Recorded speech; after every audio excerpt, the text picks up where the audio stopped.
When I was 20, I had no clue who I wanted to be, what I wanted to be, what kind of work I wanted to do, or even what I was good at. But as a kid growing up, we used to take Sunday drives, and as the world went by, my brain would take snapshots of life and make up little stories. And being an 80s kid, MTV was huge in high school. So it seemed pretty natural for me to take a video production class.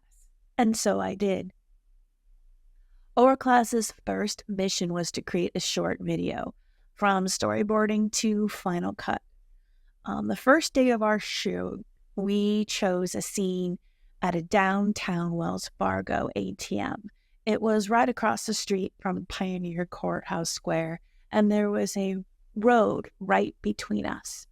So as we were making our shoot, this guy in this big truck kind of leans over and waves one of the other people over and says, "Hey, can I use the ATM here?" And we said, "Yeah, sure, we're about done shooting."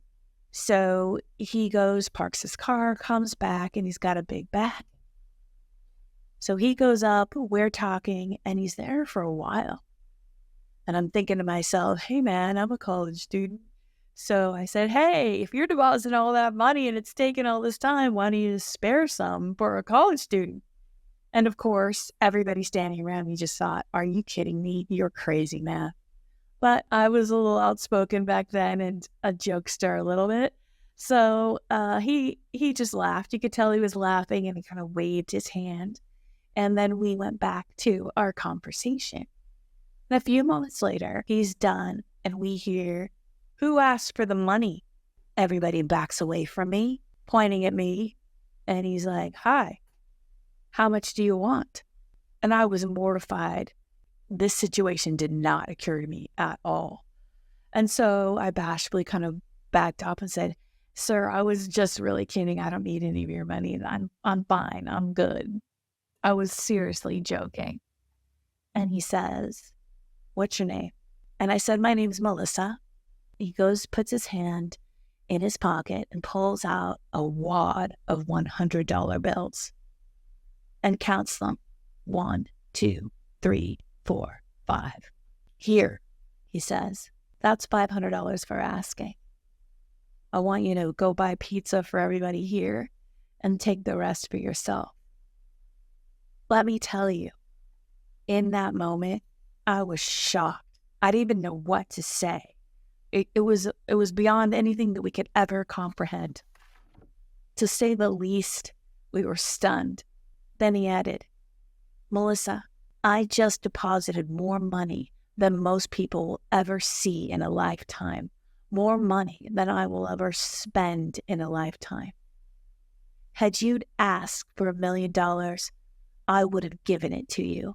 He said, young lady, I want you to remember this.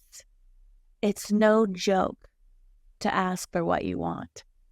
The worst anybody's going to say is no. But all it takes is one person to say yes. You know, that story, that moment is a story I never forgot. But do you know the other funny thing? It was so profound and it shocked me so much. But I didn't carry it forward in my life. I didn't really even understand what it really meant because I was so insecure for so many years. Of course, I had that make a goal, go get him, dress the IBM suit, and work hard ethic. But the gravity of what that man was trying to share with me didn't really hit me until years and years later. I want you to stay tuned because I have another story to share. And at the end of 8 stories, I'm going to share with you the big gift. And I would love for 1,000 of you to get it. It would be so awesome. And could you do me another favor? Would you be willing to help me by liking and sharing this video so that we can get 1,000 people to get the big gift? Until the next story, I'll see you soon.